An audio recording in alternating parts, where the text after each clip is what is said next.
Okay, I make it 9:15. Joe, are we quorate to your satisfaction? Yes, you are, yeah. Thank you very much. Let us begin. Welcome, everybody. Thank you for your attendance. Do we have apologies, Joe? The only apologies that I received were from Ed and Jet. Okay, I bring apologies from Barham, who's unwell. So that's 3 apologies to be recorded. Thank you very much. Any declarations of interest? Hospitality received?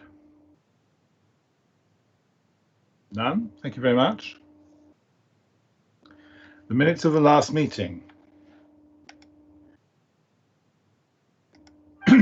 Are you comfortable that that represents a correct? I'm happy with it. Yeah, happy. Yeah, Thank you. yeah. Excuse me. Are there any matters arising? Right. The action log. I don't think we've got Kate back yet, have we? So there's just one action, Chair, I think. Actually, there is. Yes.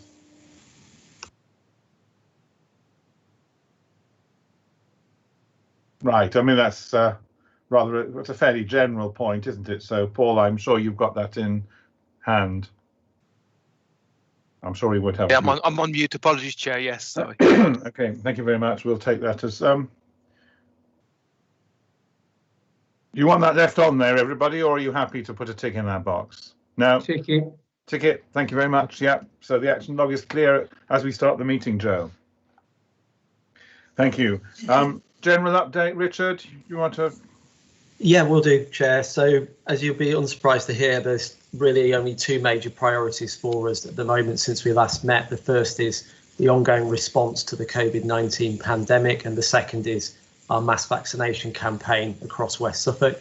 On the first, I think since we last met, clearly we've gone into a lockdown situation, and the position within our health services, particularly our acute hospital, has become even more challenging in terms of the volume of patients who have been admitted with COVID-19 or suspected.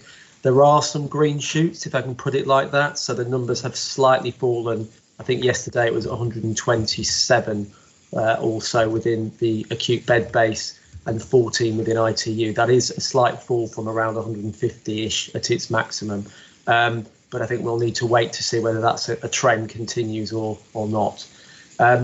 Secondly, then within the mass vaccination campaign, you'll hear a lot more later in the agenda from Kate, Lisa and others.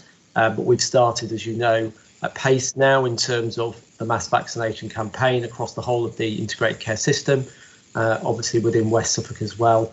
And you'll hear more about how that's gone as we go. And obviously many of you, if not all, are involved within that.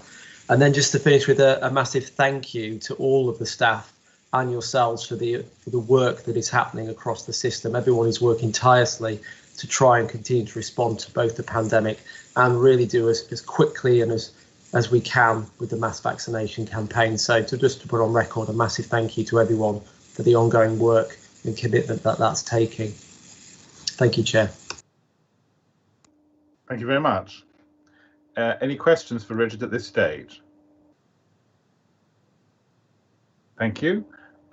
So we go on to strategy and service development. I haven't been informed of a patient story. Have you, Joe? No. No. Okay, so I think there isn't anything for that slot.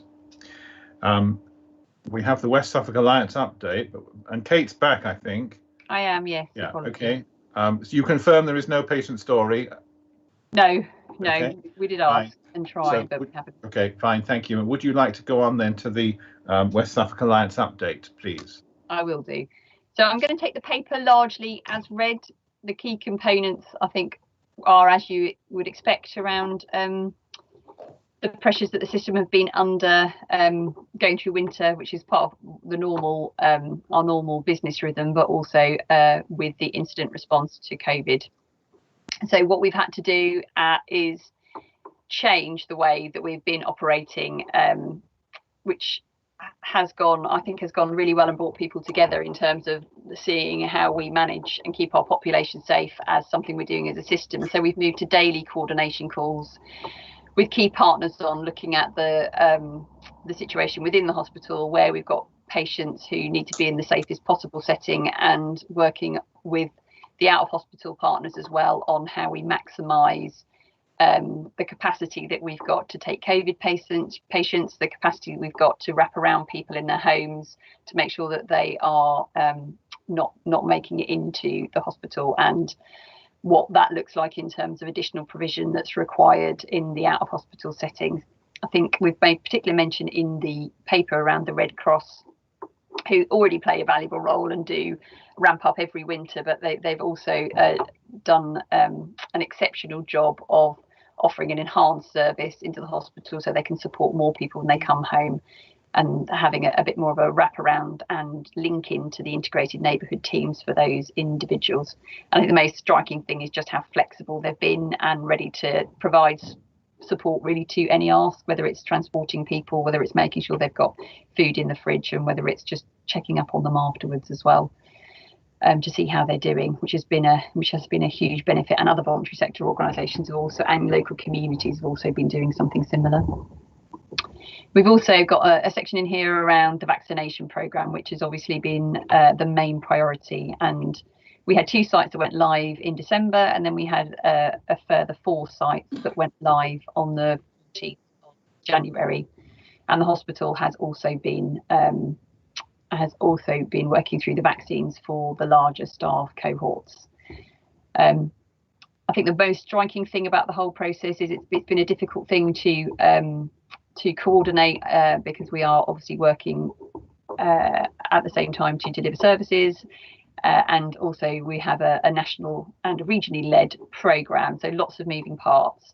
But I think the thing that has been most striking, which is detailed in the paper, is how everybody has pulled together, voluntary sector organisations, our primary care and practices, and their local communities, to almost take it as a collective challenge on how we rise to the ask, to make sure that we are getting vaccines out when they are supplied to us, to our population. And I think it's also worth noting how we as a CCG have prioritised all of our staff pretty much onto either the COVID response or to the vaccination programme. And they're doing anything from admin, back office functions, to front of house, car park attending, and booking people in. So I think it has been a team effort. This is it's an enormous ask in terms of the quantum of people that we need to work through, and the programme, which I think you get an update on in a more detailed sense further down the line, has got off to a strong start now that we've actually got our vaccine in place, and clinics being booked, and we have further clinics planned as well. I think they're the 2 main points, to be fair. I think the rest I'm going to take as read, and I'm happy to take questions, Chair. Thank you very much, Kate. Jeff's in with the first question. Hi, Christopher. Thanks, Kate, for that update. I'm looking at para 3.5, where you're looking to need for volunteers. Is it not possible to draw down those volunteers that's been registered with EPUT who have yet to be deployed? Yeah, absolutely, and that's been part of the conversations. I think it's quite a good prompt as well, because we have also had an amazing response locally. So that's been we kind of run the 2 things in parallel to a certain extent. So we had a visibility of what, so for Newmarket, the volunteering footprint looked like, for Bury, what the volunteering footprint, and I think practices have got fantastic relationships with their own sort of PPG and community. So many of them have absolutely facilitated the whole running of the clinics they've put on themselves. So, but they are part of the conversation, Jeff, in answer to your question. Thank you. Andrew? Kate, do you want to comment on the potential for the hospital vaccination team to move to the Apex and what the blockage is to that happening, which I think would increase our capacity in West Suffolk very significantly? Thank you for that question, Andrew. In terms of the larger vaccination sites, there's been, as you'd expect, quite a rigorous process in standing them up and signing them off and then securing vaccine to that location. And I think for the Bury footprint with the Apex or West Suffolk footprint, the Apex model was worked up in conjunction with the kind of broader picture around vaccine supply. So at the moment, I think it's widely reported that we are managing within the supply that we have the centres that we'd already signed off. So at this point, that centre hasn't been signed off. It hasn't been discounted because as we move through the cohorts, we will have to be able to flex the model.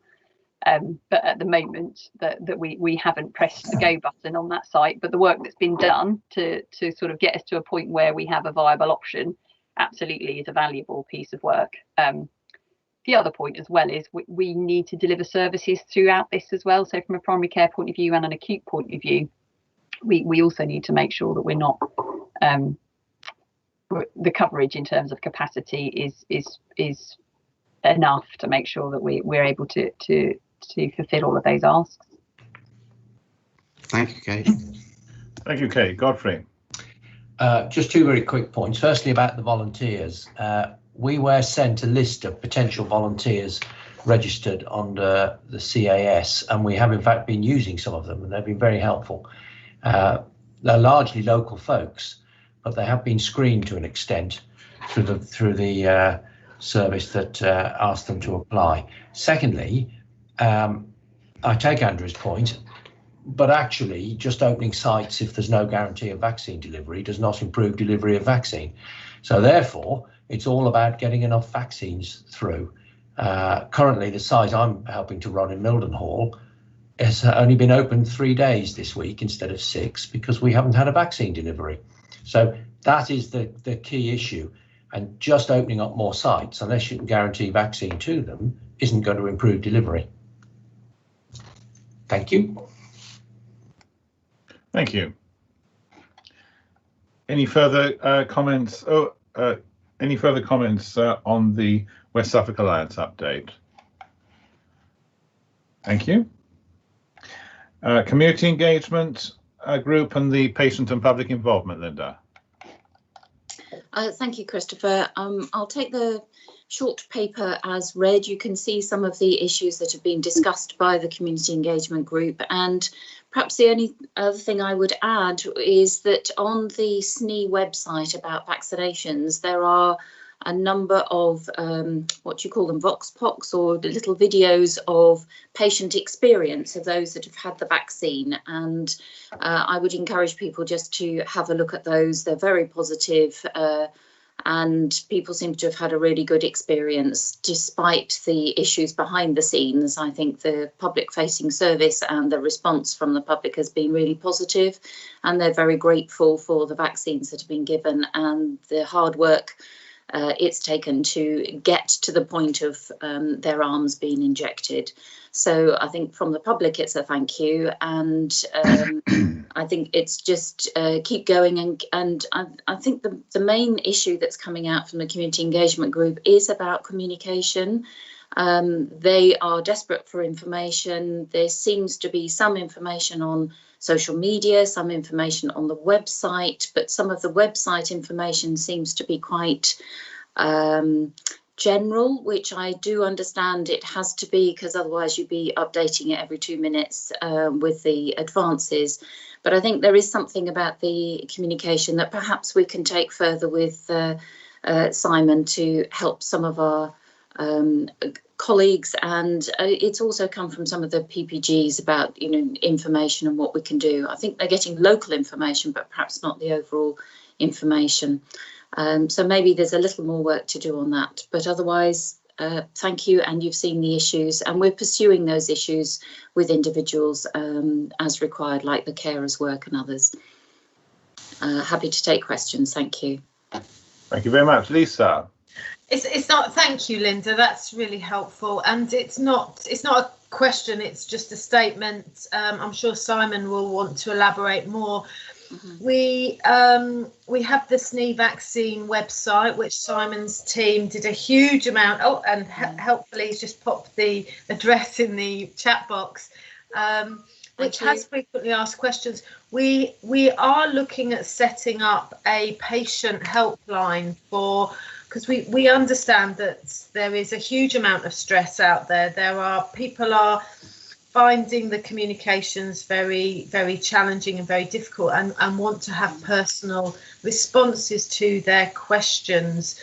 We do have to get the national team's permission to set up a helpline. So we've spoken with one of our providers about the helpline. We've talked about what we would want it to look like. We're just waiting for the national team's permission to be able to move forward with that. But it's something that we're really keen to mobilise as soon as we can. I'm sure Simon will give some more. Thank you. Simon looks primed to do so. Simon. Thank you very much indeed, Christopher, and thank you, Linda, as well. We've done a lot of communications work, I think, over the past few weeks especially. The website is now up and running, which contains lots of details, as you mentioned there, about the FAQs, also about attending an appointment, what to expect. There's some virtual video tours as well about what a vaccination site looks like. So it is really worth while having a look at that, and thank you again for raising that. In addition, we've done some community engagement events as well. So we had an event just before Christmas with our Seldom Heard groups, but also last week we held two public events, one for councillors on Wednesday. The following night on Thursday, we had a large county-wide event for all communities across Suffolk and North East Essex to put their questions to a panel of experts, and we plan to repeat that over the coming weeks. So thank you for your help with promoting that. I will let you know when the next date is for the next event. Thank you. Thank you, Simon. Thank you very much. Any further? Okay, then Lisa, the vaccine update, please. So I think this will probably be the theme of the entire discussion this morning, but just additional information. We've already spoken quite a lot about it. So we made a commitment to vaccinate all our care homes by the 24th of January, and it's great that we have vaccinated all care homes where it's been safe to do so.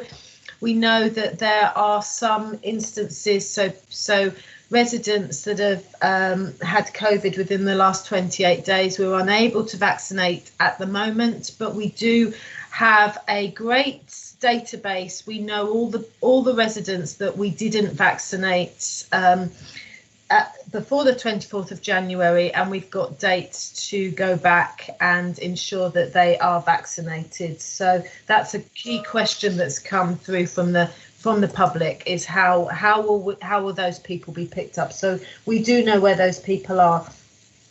We also have a commitment to vaccinate to offer rather our over 80s a vaccine appointment by the 31st of January, and the stats at the moment show that across Suffolk and North East Essex, more than 70% of our over 80s have been offered an appointment. So again, that's incredibly pleasing. There is a huge amount of work to do over the next few days to deliver on that commitment, but we are a significant way there.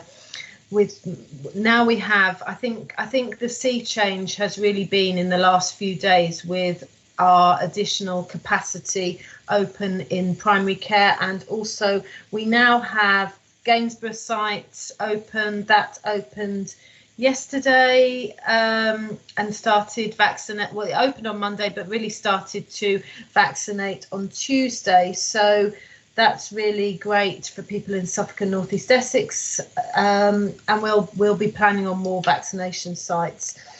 I think the challenges of the programme, as Linda spoke about, continues to be how we explain the logistics of vaccine delivery to the public, because that's their main concerns. We get a number of questions from members of the public who live close to one site but have been offered an appointment in a different site, and explaining those logistics of how we receive vaccine, how we set an appointment system up, but how we want to give everyone an appointment as quickly as possible, although it may not be in the location that is closest to them, continues to be something that we want to improve on.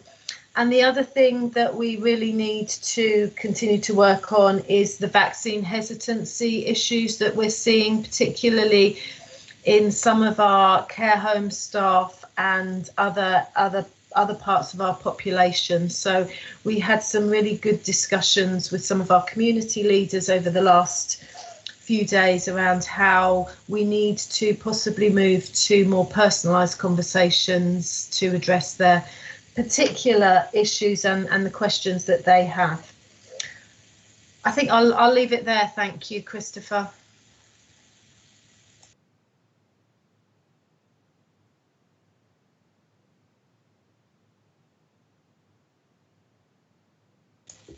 You're on mute, Chris. I think you might be mute, Christopher. Oh, it's me that's in the wrong. Oh dear. Okay, thank you. Godfrey. I think Lisa's right. There were 1 or 2 patients we were unable to vaccinate in care homes on the day. But the other issue is that more patients are moving into care homes after the day that we visited to vaccinate. So we have set up a register where the 2 homes tell us as people arrive, and then we can keep a view of who is coming into the home who may not have been vaccinated. Secondly, I think Lisa's right. There are issues. Patients, it's very complicated, I think, and patients do find it difficult to understand sometimes why appointments are given where they are. But a fairly simple communication, maybe through the press, might help to clarify some of that. I thought you put it really quite well this morning, Lisa, and something along those lines as a paragraph might help to address that more widely. Thank you. Linda. Thank you for the update, Lisa. I think there is in the community some concern still about when people might actually, over 80s, might actually be invited for vaccine because they might live in an area where their local GP is not yet delivering that vaccine, and there's a number that haven't been invited to the larger sites, and there's just rumblings in certain communities that there's some anxiety, I think, around here, particularly if the 31st of January is the end date for the over 80s. Thank you. I think that anxiety is well recognised, and the causes underlying it are also well understood. I think how that recognition and understanding is communicated to the patients is probably the underlying issue. Kate? Just on that, all those people should be covered. It's a timing issue in terms of they may not have actively been contacted yet, but if you've got specifics, please share them, Linda, so that we can just make sure that this is something, as Godfrey was saying, it needs constant review, because we have put every endeavour to identify and contact and bring people in, but equally there are some people who haven't responded and are not responding, and we're going to have to keep going around the loop to make sure that we catch everybody that we can. And in some ways, as part of the conversation and what Godfrey's outlined, is a new operating model that is needed and is being supported and stood up in real time within our practices and communities, which I think just again is a testament to how tricky this is, but how hard everybody's working to deliver it. Thank you. I'm speaking to Lois later. Real. Thank you. Right, I think no further on that. So controlled drugs, the memorandum of understanding. That's me. Yes. That's me, but I have to phone a friend with Andrew if there's any technical questions. I'm going to take it as read. This is being taken through all of the boards, and it's a broader piece around our responsibilities in relation to the oversight of controlled drugs within our area. I think the think it's on table 2.1.4, where it outlines what those responsibilities are. So this is a piece of formal process to take it through the board. Simon. So any questions? I'm happy to try my best. We feel it sounds reasonable, and what is required? I think this is a standard process that every NHS organisation has had to do over the years. I think I've been involved in 3 of these so far, and so I don't think there's anything particularly unexpected in it. Thank you. Thank you. Okay, all accepted. Thank you very much. Paul, the procurement board paper. Thank you, Chair. First point to make is this closes off the action earlier on in terms of procurement.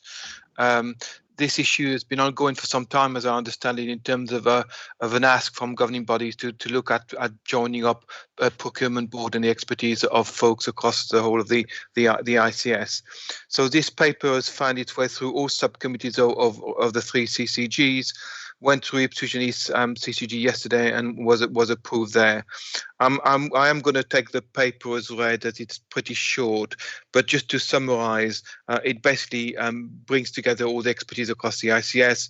It allows for review of the procurement programme, makes use of the expertise that's available across the piece, and basically hopefully helps to standardise the approach that we take around procurement and provide a certain level of transparency in our decision making. The important point, though, I would make is that it does not remove the individual accountability of the individual CCG, which is a really important point. And if I may just add a bit of context to that, really.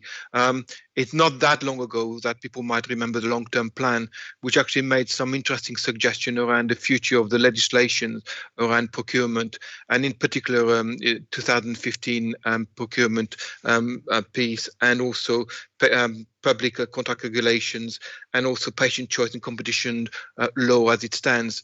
Now, what we have seen through COVID and other initiatives, we've seen an absolute acceleration of partnership working and different ways of working, which really sit in juxtaposition really between what the legal framework tells us and what we are actually doing. So our decision makings are very subtle, if I want to put it innovative. So actually there is even more of a pressure to make sure we make the right decision, so we don't expose ourselves to challenges, and as we've seen in the recent past. The only last point I will make is that does not mean that procurement will go away. Procurement will remain. It will just change, and there is a need for us to change with it in a fairly unified way. And there will clearly be a value for money test at some point, and an absolute need to engage and make sure we make the right decisions. So we are moving from light touch sort of procurement arena to even lighter touch, and we need to make sure that we are in step with that change as we move forward.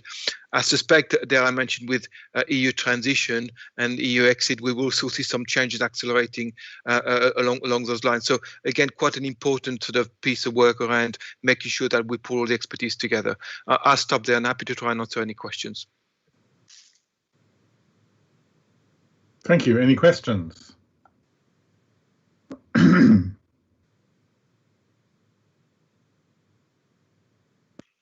No? Okay, we seem to be happy with that. Thank you. All received then. Thank you very much, and approved. The Suffolk Mental Health Transformation Update, Richard. Thank you, Chair. So again, largely take the paper as read, but as always, we've got an update in terms of the work that's been happening on the mental health programme.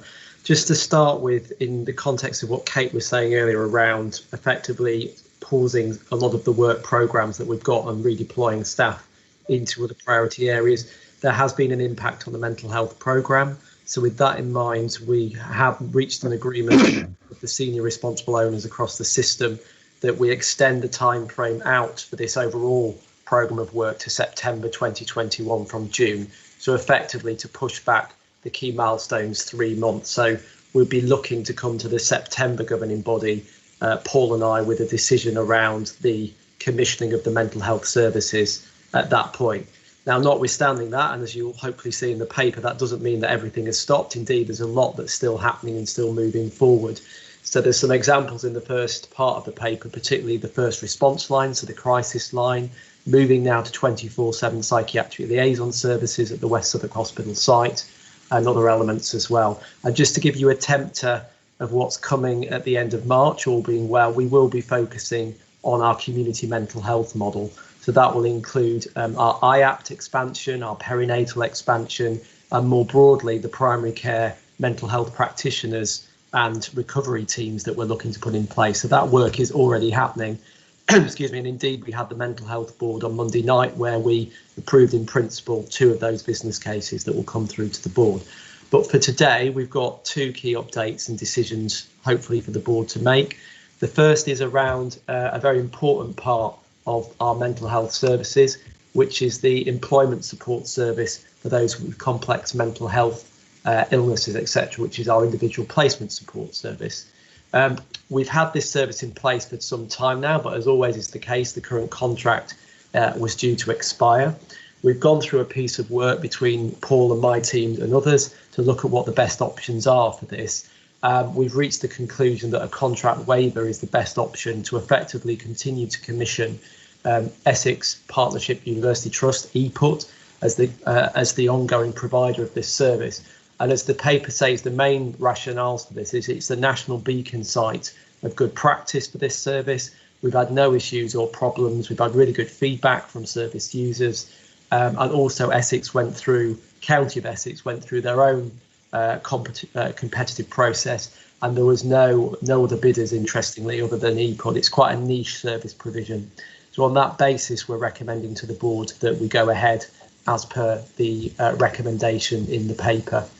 The rest of the paper, I think, really helpfully goes on to the incredibly important role that the voluntary community and social enterprise sector is increasingly playing within mental health and emotional wellbeing services within Suffolk. And there's 3 interrelated elements within the paper that you'll have read. The first is that we've reached a view with the VCSE sector that it sounds a bit complex, but it's not. It's effectively developing a transparent procurement framework for some of our larger providers, so that effectively, rather than, as we've been rightly criticised in the past sometimes, of a kind of a last minute dash to get bids in and bids out and get funding out, that we actually go through a framework process with the VCSE community where they're effectively on our books, so to speak, and we've got a number of partners that we can then look to move to commissioning certain things that we would like to do. And with that in mind, the first elements that we'd like to do once we've got this framework in place is to finally move forward with our crisis safe havens and crisis cafes that we've been talking about for a number of years. So Jason, who I think is on the call, and Eugene, we're happy to take some more questions on that element, but I think it's a really exciting piece of work, and you'll see the timeframes in the paper for trying to bring that framework to putting it into place. I'm really pleased to say that the second aspect of this, and it is linked to the framework, is that we've put into place with Suffolk Community Foundation £330,000 across the 2 Suffolk clinical commissioning groups to effectively go out with a small grants programme under the Suffolk Community Foundation banner to support us with some really important immediate pieces of work, again, that you'll see detailed within the paper. And those priorities are older people with functional mental health illness, people from our BAME community, and people with complex emotional needs, so particularly personality disorder, eating disorder, and psychosis. So all of those elements, you'll recall, came up when we were doing our joint strategic needs assessment for mental health as areas where we definitely need more support. And we really feel strongly that the voluntary community and social enterprise sector can really help us out in these areas. So we're looking for around 6 projects with a value of £50,000 each through the Suffolk Community Foundation, effectively to support us on this over the next 2 years. And you'll see the time frame is there that we're looking to have any proposals coming through. We've actually extended it slightly from figure 1 in the paper to March, and we'd be looking to get the money flowing out in May. So I think that will give us, again, some immediate hopeful wins and much needed additional support into our local community in West Suffolk. And we're working with the VCSE sector to actually, as part of the panel, to even go through and award that. And then the final piece, again, really good piece of work that came about actually during the first wave of the pandemic, was the partnership between NSFT and Suffolk Mind. So this was around stepping down, you'll recall, a volume of individuals who no longer needed, with clinically assessed as needing secondary mental health care, but still needed a level of ongoing support. And this also builds on the Suffolk Night Owl service that Suffolk Mind provide, but is effectively a daytime service. At the moment, phone and virtual, but hopefully, fingers crossed, as we start to recover, there will be a face-to-face element. It at the moment is focusing on the working age population, but we're looking to work with Suffolk Mind to extend that into the younger age cohort, 18 to 25, and older people, linking back to one of our priorities I just mentioned in terms of the small grants of older members of our community. So that funding was a pilot. We're now recommending that we actually extend that and we contract with Suffolk Mind for a further year. And then we roll this into the framework I just described, the VCSE framework, and we'd look to award on a longer time basis. I think it's been a really good example of partnership working between NSFT ourselves and Suffolk Mind. And that's really a direction of travel that we're looking to continue to move in, i.e. the increasing role of VCSE sector in mental health and emotional well-being. So that's a bit of a canter through the paper. Hopefully it gives you a sense that work is continuing even in the current climate, and to give you a temperature of what's coming next month around some further meaty pieces of work that we'd be looking to get agreement from the board. And then finally, just say a big thank you particularly to Jason Joseph in my team and Eugene, who have both been pushing this forward with our partners. And I think we're pushing on an open door, if I'm honest, with our statutory partners, that they absolutely really believe that the VCSE sector has got a really important and growing role to play within the provision of services. Thank you, Chair. Thank you very much. Questions? It's nice to hear the stories of something that's going well. Jeff first. Thanks for that update, Richard. Looks very exciting. Two questions from me. I assume all that money, all that is in the budget, because I'm starting to lose track of all these different projects. And secondly, on para 6.5, you talk about the NSFT financial slippage in 2021 to support further evolution. Is that money being carried forward to invest in Mind? And if so, how much? So I'll take the second one, and I can see my esteemed Director of Finance colleague has put a hand up. So yes, we have a degree of slippage. We always do each year in terms of the investment amount within all of our partners, so particularly with this NSFT.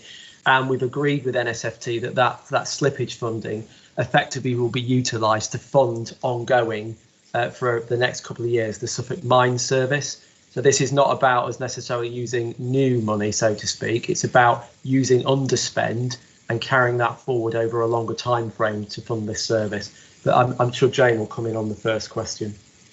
Jane, may we take, do you mind, Linda, if we take Jane's comment before we go to your question? Thank you. No, thanks, Jane? Richard, thanks, Chair. So, yeah, completely concur with what Richard's just said about that slippage with NSFT. This is where we've got effectively new programmes that are coming in place, and they don't happen quite as quickly as expected. At the moment, and certainly in the year that we're in, NSFT manage that slippage on our behalf. We are looking at a different way of doing that from next year, but absolutely agree with everything Richard said on that one. In terms of the overall paper, yeah, I can confirm that the finance team has been working very closely with Eugene and Richard's team to map all of this compared with both the budget but also mental health investment standard. Thank you. Thank you. Linda. Thank you. My first question has been answered just now.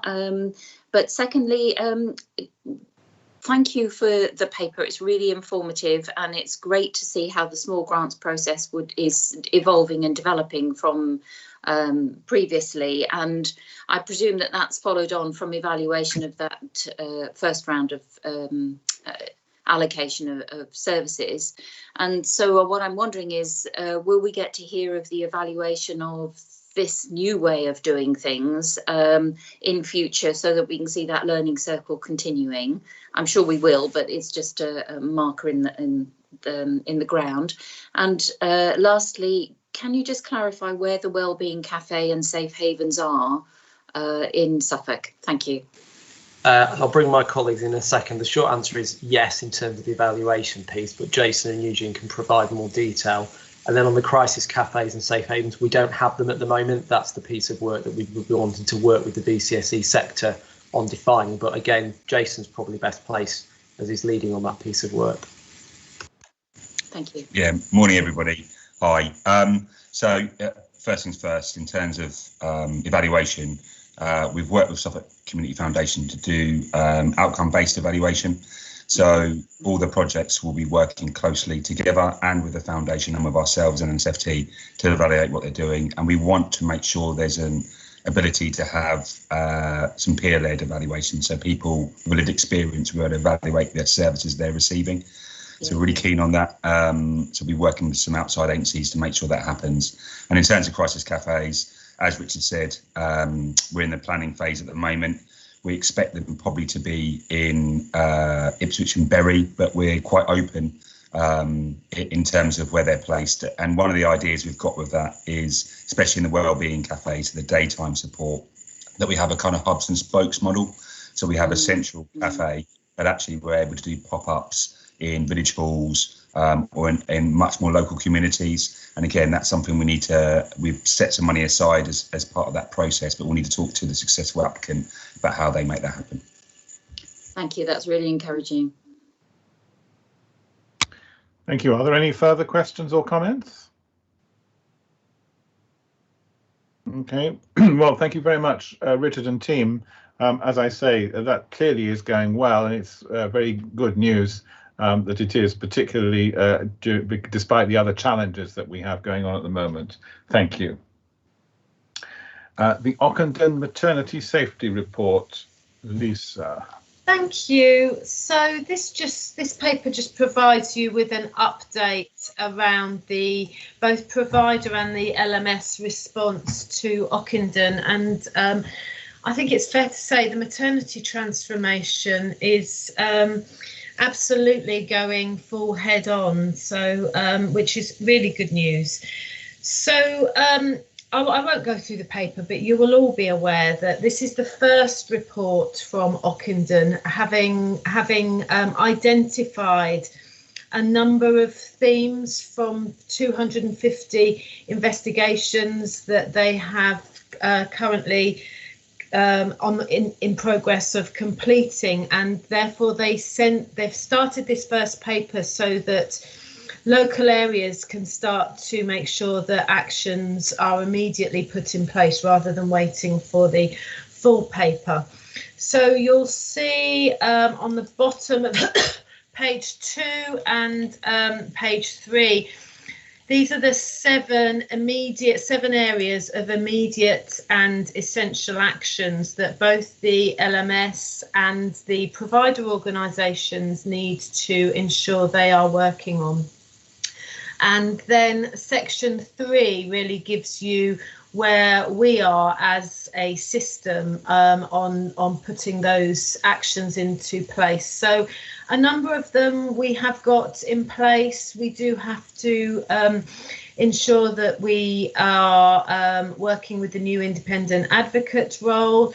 There are some issues at the weekend in particular with the twice daily consultant-led ward rounds that we are working with our provider trusts to make sure across a 7-day week there are twice daily consultant-led ward rounds. The development of maternal medicine specialist centres is being led regionally, but we will need to make sure that we have very clear pathways with those specialist centres. The other point that I'll just raise is in 3.10. You'll note that it says that one site is yet to comply with the Saving Babies Lives Care Bundle. So this is our site in East Suffolk, Ipswich Hospital. They're currently amber on one element of the Saving Babies Lives Bundle, which is element 2, the fetal growth restriction. And where we are, obstetricians at Ipswich Hospital have reviewed the evidence and implemented a local pathway following the Royal College of Obstetrician and Gynaecologist guidance. and they've offered the high-risk women more serial growth scans than the recommendations. So they haven't completely followed the care bundle as it's set out, but they are allowed to put in different pathways as long as the clinical networks and CCGs agree that it is a superior offer or at least a safe offer. So it's only amber because it needs to go to the clinical network and the CCG for sign off. So I just wanted to make sure that everybody understood that. The next steps, so our providers and the LMS, we're doing a gap analysis. We had to, as the LMS chair, myself and the CEOs from the trust had to write to NHSEI confirming compliance or the action plan to deliver against the 7 areas. We have been asked to provide a detailed report by the 15th of February to NHSEI. We will then need to provide the evidence to support our report that we send in February. We've got to provide the evidence by March, and there will then be site visits to triangulate the statements and the evidence that we've given in the spring. So lots of work that we need to do. We've really got to make sure that we're ramping up the quality surveillance and oversight framework within the LMS, which I'm very fortunate to have a lead midwife now working with us on the quality and surveillance programme for maternity services. So I do feel we're kind of getting there and getting underway, but a huge piece of really, really important work that we've got to be focused on over the next few months. Thank you, Christopher. Thank you. Any questions? Yes, Linda. Thank you, Lisa, for that paper. Really informative and really helpful to know what the local situation is against those 7 points. And often maternity services do progress rather well with changes and transformation, but obviously they need the support from the governing bodies or the executive team at the hospitals, particularly in relation to staffing levels and consultant sessions to be able to meet the ward rounds, etc. Would you say that this is now higher on the agenda of the governing bodies of the trust, and that this is taken on board by them to move things forward, particularly in staffing? So Kate might want to respond from the trust board position, but I believe in the last 6 to 9 months there has been significant change in the oversight of maternity services at West Suffolk Hospital. I think there's better clarity around the maternity safety champion role. The NED for maternity safety is probably more engaged. We did see that when we did the walk around and the site visit a few months ago. The clinical frontline staff reported feeling well supported by the team. They have the birth rate plus staffing levels at West Suffolk, but they don't have with it, because they're a small unit. Actually, birth rate plus isn't enough to deliver the continuity of care. So they are writing a business case around their maternity staffing. I think the other thing just to point out is that because we had LMS yesterday, is that we have seen quite some significant movement in the maternity workforce. They have had 10% of their midwives leave. Some have moved to the fertility clinic in Cambridge, and others have moved into health visiting, those that have dual qualification. The workforce, the head of midwifery reports the workforce being incredibly exhausted and weary, and it's really difficult to get the level of transformation when they feel personally quite weary with change. So However, we continue to improve and to work on it, but I'm desperate to get continuity of carer this year really sorted out. But the workforce is probably our biggest kind of challenge at the moment. Yeah. Thank you. Thank you. Kate, you're next.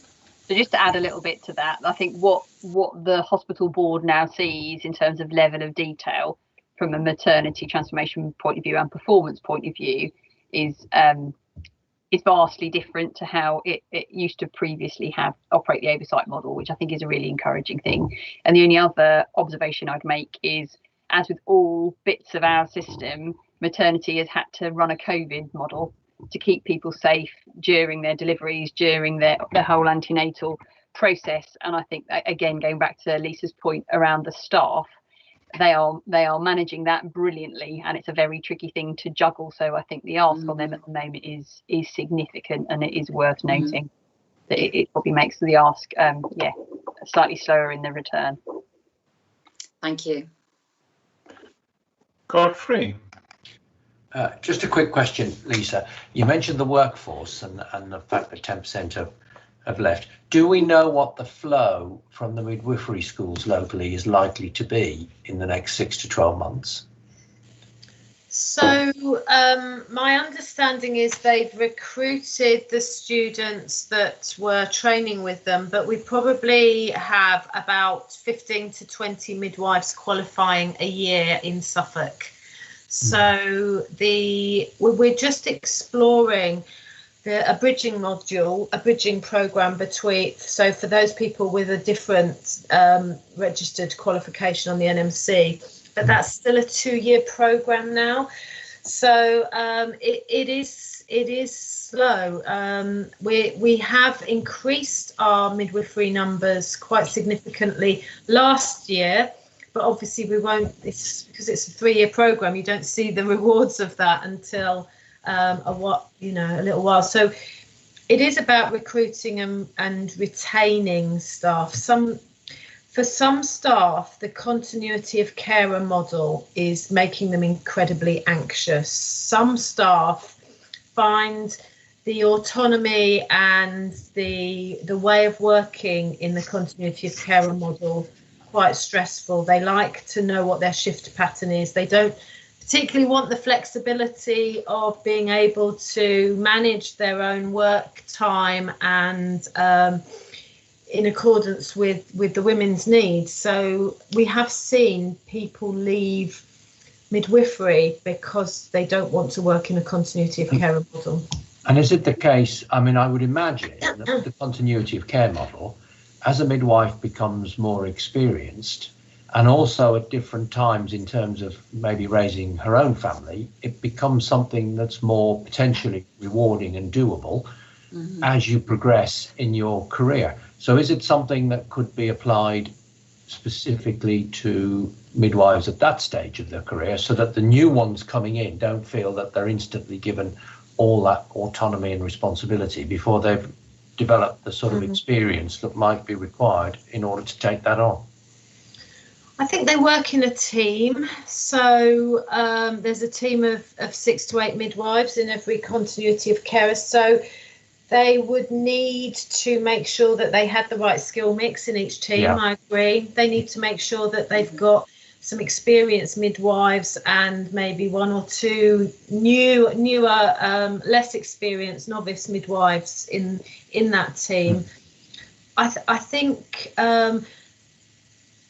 midwives understand why continuity of care is important, but I think it's the impact on themselves. It's such a significantly different. Well, Linda will know better than any of us. It's such a significantly different way of working for midwives now. I know previously that is how midwives worked, but I'll let Linda talk because she's. Thank you. It is very demanding on their home lives and a different way of thinking. I'm just wondering, the reason I raised my hand was that I wonder whether it's possible to get midwives that are successfully running those teams coming to talk and inspire some of the of the local workforce. I know we did that in a previous institution, and their enthusiasm, the positive experiences that the women and the couples have are just amazing, and it gives you such job satisfaction. But you do need the security and the confidence of support of both your medical and your other midwifery colleagues that will support that process. And I think there's a lot in place to help that whole process happen in terms of midwives being able to examine newborn and, you know, taking on the roles that perhaps they had before that they just need that confidence to do. But it is that balance of experience and support they need. But I just wondered, sometimes enthusiasm. Yes, we've done lots of engagement events, and we have had some great continuity of care teams working in Stowmarket and other areas, and even down to the level where we've shared pay slips with because midwives were worried about if they weren't, you know, how could it impact on their pay. We've done a lot. It feels like we've done lots of that. I think we'll get to a point where those people that don't want to work in that way will leave, unfortunately, and they may go into a different way of working in midwifery. But those that want to work in the continuity of care model, we just need to take it forward as quickly as we can, but it's got to be done safely. And at the moment, the HOM at West Suffolk Hospital is saying that she doesn't have the workforce to deliver the model safely. So we have to respect that until she has been able to recruit more midwives. Thank you. Thank you. Any further questions on that paper? Okay, thank you very much. So we'll go on to the finance, performance and scrutiny section. This section, I think, is going to be abbreviated because much of the material has been superseded by events. And so Paul and Richard will lead us through the bits they want us to focus on and bring us up to date on any other parts. Okay, thank you, Chair. If I may start, thank you. So I think the first point I'd like to make, as you are aware, we have absolutely remained focused on recovery. And actually, I think even if I was sitting here and looking at month 8 to the data, I'm pretty sure I could point to you some continuous improvement in some of our performance generally, particularly around RTT, cancer care, etc. I think partly the way we've achieved that has been by essentially making sure that our providers step back up to previous year comparison into the activity, and I think we were reporting that we were pretty successful and at most time either exceeding or meeting the requirement of that particular target. The other approach really was very much making use of the private sector, which we did and continued to monitor and continued to do so in terms of making sure that we were maximizing the amount of capacity that was there. So gradually, I think we were seeing some gradual improvement generally. Now, that's not to say that we weren't seeing increased waiting list sizes and other issues which are capacity related. And we're very much on a journey to actually increase capacity as we move forward. I think when you fast forward sort of 2 or 3 months fast forward to December, and we saw the rise in COVID activities that we saw, and I think Richard sort of highlighted, I think 150 patients at its peak. I think from memory it's actually exceeded that quite significantly. And just to put it in context for West Suffolk FT, I think at its peak at wave 1 it was 50 COVID patients, not 150 COVID patients. I'll just give you a bit of a measure of the challenge that I think the trust has faced. Consequently, and part of a regretfully planned approach, that led to essentially to a suspension of routine elective activity, and essentially move very much to protecting cancer activity and protecting what we call P1, P2, which are essentially a category of your urgent elective activity. We've moved very quickly on that, and we've essentially enacted through national contract the search plan for our private sector, and we are currently having discussion how to further maximise the activity that's available within the private sector. And if you remember, the initial contract was about 75% of the activity within the private sector. We've shifted up to 100% of the activity to try and maximise and protect some that activity. Clearly, the COVID issue has also accelerated a number of other pressures. Workforce has been a major issue across all organisations, particularly around West Suffolk FT. And apologies, I can't give the exact numbers for West Suffolk FT, but I think in the last few weeks there was something like 1,000 reported absences due to COVID across SNE. So that just gives you an idea of the magnitude of the impact of COVID on our staffing and what they're having to contend with in terms of making sure that patients remain safe and the areas are appropriately staffed. The other pressure has been clearly critical care. Richard's already alluded, there was 14 patients in critical care in West Suffolk. Let's just remember that in normal activity and capacity, about 9 critical care beds, so way above what they would be used to actually be running. And again, critical care staff are few and far between, need to be grown. So again, a huge pressure around some of that, which has led to wider discussion around mutual aid and through the critical care network and all sorts of things. So I think the other points to make is we preempted some of that rise, but probably not all of it, through additional 111 sort of resources, additional resources into AZEC and patient transports.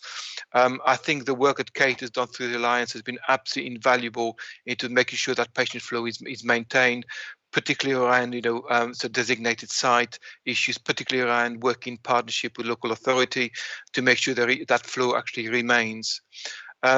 Thankfully, as Richard alluded to, we are starting to see a gradual reduction in number of COVID patients down to about 127 in West Suffolk, and we are seeing a similar reduction in our other acute hospitals, so Ipswich and Colchester.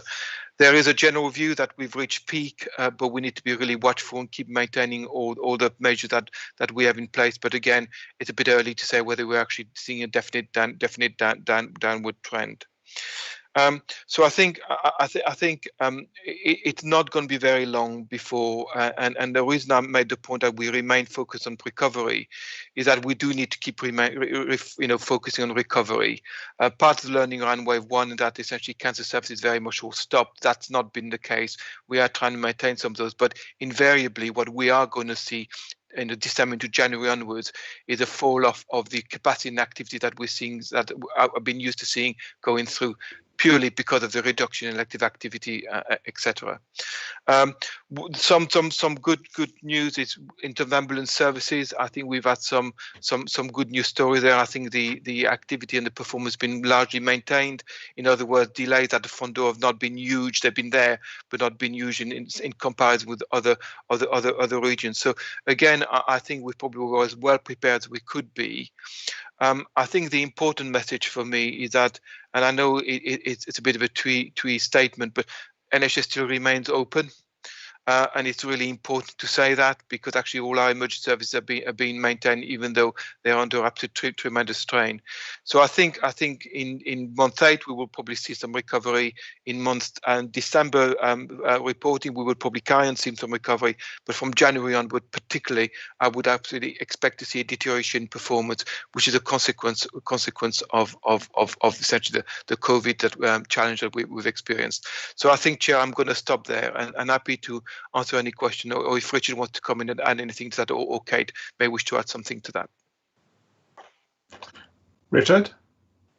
No, I don't think so. We covered the mental health update earlier, and Kate covered a lot of the other things in the West Suffolk Alliance update. So happy to take questions from my perspective. Lisa might have some stuff as well from quality. Okay, Kate, do you want to add anything? Only from, as Paul alluded to, and I mentioned earlier, from a primary care point of view, primary care is still delivering primary care, as well as rising to the challenge of the vaccination ask. And I just don't think you can underestimate the quantum of work and logistical management that takes. So I think that as this is a public forum, just very publicly saying thank you to the teams for that. And I also would like to just recognise on the conversations that we've been having as a system, working with Suffolk County Council and most importantly our care providers and our care market has been huge, just in terms of what we've had to do to change the shape of the ask for their organisations, and they've been fantastic in their flexibility and resilience with that. Thank you. Lisa? I don't think I have anything other to update really, Christopher, that's in the IPR, but happy to take any questions if there's any questions on the quality section. Any questions? Okay, I have never had the pleasure of doing that section so quickly. Right, let us move on then to the governance and corporate business. Freedom of information, Amanda. Thank you very much, Chair. So this is our usual report on freedom of information requests, which takes us up until December of 2020. And as you will see from the report... Has Christopher, have you missed the goodbye? Have I? I'm so sorry. So I have. Thank you. Yeah, sorry, I saw that on the plan. Yeah, okay. My apologies. Thank you. Shall I go back to GBAF then? Sorry, yeah, my right, apologies. Rewind. Okay, so GBAF then. This is our latest as of January 21. And as we can see, pretty much all of the risks remain as previous, but have been updated. And you can see that in the far right-hand column. But this time you will see that we have actually added a new risk number 60, which is relating to EEs, which Lisa may or may not want to add anything further to, but that's just the new addition from this month. In addition to the high level risks, you will see at the end of the GBAF, we have got the risks which are bubbling away in each of our directorates, which the Risk Forum keep a watching eye on, which may or may not escalate to the GBAF going forward, but they are live conversations that we continue to have at the Risk Forum. But I'm going to leave it there, Chair, but very happy to take any particular questions, or indeed directors you may wish to add to your risks. Thank you. Any further comments? Any questions on the new risk?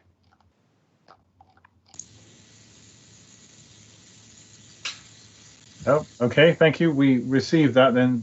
Thank you, Amanda. Now back to where I parked you the first time. Please. Okay, freedom of information. Thank you, Chair. So as I said previously, our usual report that takes us up until the end of December 2020. We average still around 20 requests for information a month, which is slightly lower than what we had received prior to the pandemic. But having said that, we are still continuing to answer all requests for information, and we are still maintaining that within our 20 days, which I think is good news. But there is nothing untoward and different in terms of the level of requests of information. It's just reduced in terms of volume. I will leave it there, Chair, but again, happy to take any questions. Thank you very much. Are there any questions on that? Linda? Thank you. I just have to ask, in the categories of that freedom of information, how many of those actually included a COVID element?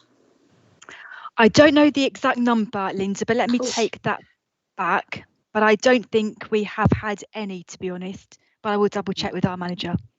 Thank you. Thank you. Any more questions on that?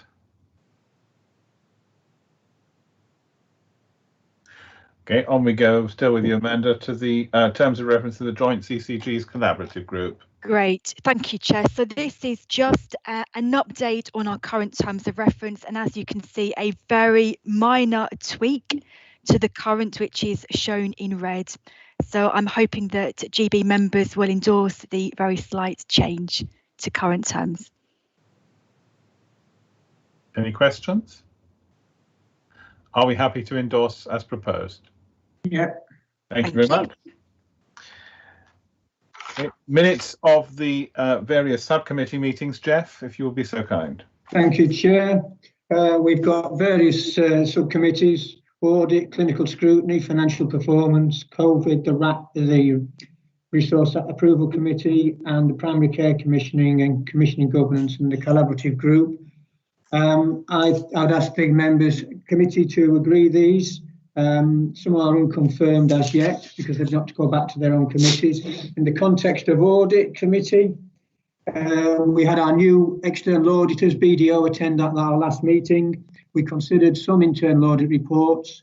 The Primary Care Commissioning audit report was given substantial assurance, and we were assured that the rest of the internal audit programme would be completed by the year end to get our opinion for the year end accounts and annual report. We considered also a number of waivers from competitive tendering, but they were all agreed to. In terms of Finance Committee, you've had most of the financial arrangements through this board meeting. It's a very much changed picture given the centralised nature of the financial arrangements at the moment. We also had an update on potential new arrangements, but I think that's probably now been extended again, changed again for the future. But otherwise, I would ask the committee to agree these minutes. Thank you. Thank you very much. Any questions from anybody? Okay, thank you. The next public governing body meeting will be the 24th of March. Thank you. And questions from the public. We have one question. We do. Sorry, I can pose that question if that's all right. Simon's just on a call. Thank you. So we've had a question from Jane Gilbert. She says, please explain the wide variation of administering vaccines to over 80s in the area you serve. Patients at Wickenbrook surgery over 80 have heard nothing. I am one of many. Yet others, say Lavenham area, are already vaccinating over 70s. When can these people expect to be contacted? Okay, as chair, I need to declare an interest there, don't I, in that my surgery is Lavenham and I'm the CD of its PCN. Who is going to take the question? I'm happy to, if Lisa wants to add anything. I think the question came in from Jane about 2 or 3 days ago, I believe, and I'm hoping that the person that she's referring to now is in a different position. The reason for the slightly mixed economy is because we've delivered the vaccine to the 80-year-olds and are still in the process of doing so through a mixed economy run by our PCN site and with our GP Federation. And the booking models have been slightly different. I think the one that would have, this individual that Jane is referring to would have come underneath our GP Federation. And the initial approach was to start the conversations with the patients via letter. And there have been some difficulties with that, and they've moved onto a telephone-based system and put extra staff in to support that. And also working with the practices to absolutely identify and make sure that those covered by the Fed are have full visibility of that entire cohort and a plan for each of them. So I think the thing to be really aware of, this has been a learning process for everybody who has been involved in it, and I think that the journey that we've all been on in the last 2 and a bit weeks, where we are at now, is in a much more informed place, and the mechanisms that have been put in place around booking and oversight absolutely are maturing, and also the flow of vaccine, I think it was Godfrey or one of the other GPs alluded to earlier, has predicated how and when we can run clinics.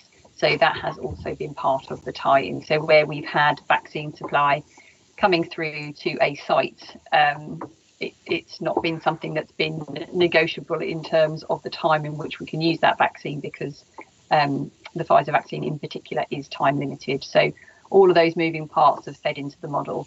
But as Lisa alluded to, we are on track to have all of our 80-year-olds vaccinated by the 31st of January. And that will involve a variety of means depending on their needs as well. Thank you very much. Thank you. I think it's worth adding to that the vaccines, as you've already pointed out, are not just orderable, but when they do land, they land in boxes of roughly 1,000 doses. And the one thing you must do is to use all those 1,000 doses, of course. So it isn't possible to decide exactly where you're going to stop. You have to keep going if you're a centre until you've used your 1,000 doses, and that will inevitably mean that some people cross a boundary and some people don't quite make it to the boundary because of the fixed nature of the deliveries. Lisa, do you want to add? Well, I was just going to add to that point, Christopher. The real difficulty that we need to try and help the public to explain is also the patient population of over 80s is very, very different in different parts of Suffolk. So as Christopher said, you may get the same amount of vaccine delivered, but one area, for example, only had 500 over 80s and had 1,000 vaccines. So we're very quickly able to go to their 70 to 75 cohort because, of course, we're not allowed to move vaccine.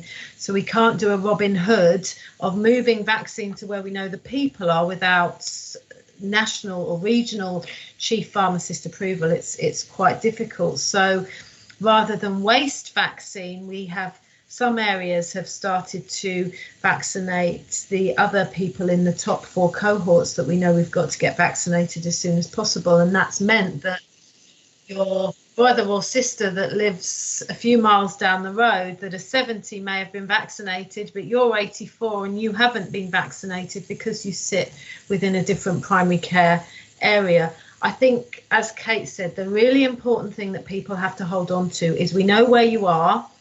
And we will get to you. And it's incredibly stressful at the moment for people that are waiting and are desperate to hear something and know that other people have heard. It's really, really stressful. But we will deliver on our commitment, and we do know where you are. So just have faith in us and we'll get to you. Thank you. Godfrey, do you want to comment? Well, I would just reinforce a lot of what Lisa said, but also add in the fact that the timescale between being informed of when vaccines are arriving, actually getting them, and then having to administer them is extremely tight, sometimes just a few days. We took the decision not to use the post for that very reason. And so we've been making hundreds of phone calls to patients, offering them appointments. The advantage of telephoning is that if you then get a patient who says, actually, I don't want one, now there are very few of those, but if you get one like that, you're able to fill that appointment with someone who does want it. And that also applies to folks who really want the vaccine, but cannot possibly attend on the day when the appointment is, but could attend a few days later if a member of the family is able to travel from another part of the country to bring them in. So there are lots of nuances to this, and it is extremely difficult to be able to cover all the over 80s all at the same time. So I think it's just a matter of getting some of that through. I think Lisa's point is very good. You know, we do know where folks are. We are getting round to them, and we're now embarking on quite a complex home visiting system in my surgery, where we're picking up the folks who just cannot get to the centres and vaccinating them at home, now that we've got some of the transportable vaccine. Thank you. Sorry, Chair, Okay. we've just had one more question that's come in the last few minutes. And on the topic of contacting patients, this is from Margaret Marks, and she's just sent a follow-up as well. Her first question is, letters haven't been received for the vaccination in many areas. Is this a postal issue, do we know? Phoning all these people is very labour intensive. Can the letters be reproduced with local councillors delivering them? Oh, what an offer. For me to ask. I think that would be great, Kate, if you could. Really fair points that Margaret's made, and that's been the learning that I was referring to earlier. And I think that also the postal service isn't immune to COVID, so they've got significant sickness in their ranks. So what we've had is a delay in letters, and for the patch that Margaret's talking about and heavily involved with, although I'm sure she's talking more broadly as well, they have moved to telephone, which is really labour intensive. But as Lisa said, we do need to be able to have these conversations and surety that we are getting these individuals in and in a safer place really as soon as possible. So that has been the approach. And also, as I referenced, we've got staff that we have stood down from other their day jobs basically to prioritise this. So we've got a small army of people to help with the calling, and actually we haven't really touched on it much in this board, but it's a really important thing. There is some brilliance to this in terms of there's an awful lot of difficult things at the moment that staff having to deal with, but I think some of the phone calls that they are making to patients and the response they get and the thing they're able to give that individual from that conversation is huge. And I think that we kind of need to recognise that as another part of the process that we need to not undervalue. Godfrey again. Again, Kate's absolutely right. Of course, one of the biggest issues with the over 80 group is that they are the group of patients in whom there is a rising incidence of dementia. There are issues around consent, speaking to families who have lasting powers of attorney, making best interests decisions with families of folks who don't have an LPA. And these are highly complex issues that often do take time over the phone. Now, as we work our way down through the age ranges, that issue will become less marked. And so therefore, contacting patients either by phone or, for those who can, by text messages may well be something that we'll be able to do and make fewer phone calls over the coming weeks. But for the over 80s, I think it's been a very important approach, really around the consent issue. Thank you. Thank you. Thank you. And sorry, there was a follow on. There was. So Margaret's second question, which I think I might be able to answer actually. Some patients are needle phobic and the news constantly showing needles going in arms has not been helpful. So more of a statement than a question. All that we can really say about that from a communications point of view is that we can't really control the images that the media use to accompany their stories, but we can certainly control the images that we use on our own digital platforms. For example, the SNE vaccine website, and that is something that we can take into consideration moving forwards. Everyone knows what vaccination looks like, but we don't necessarily need to use images of that nature. So we will consider that and take that forward. Lisa, do you want to add? I just wanted to make the point as well, referring back to my previous point about vaccine hesitancy. So when I've visited care homes to vaccinate and spoken to the staff, some of them are scared of that, and we will need to look at how we can give a more individual response to some people, because some people do need a little more time than some of the vaccination centre processes allow, which is a very incredibly fast throughput, and I think that might be putting some people off.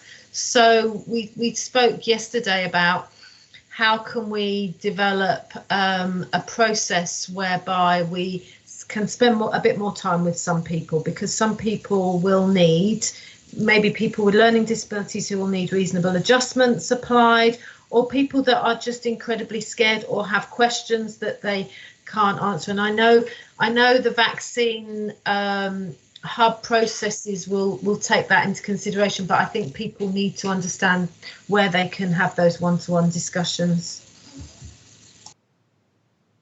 Thank you very much. I take it there are no more questions from the public. No more questions. Thank you very much. Right, that concludes the public part of the meeting. We now have part two, which actually isn't scheduled for quite some time. I would guess that you would like to get on with that fairly soon, but I would also guess that you might like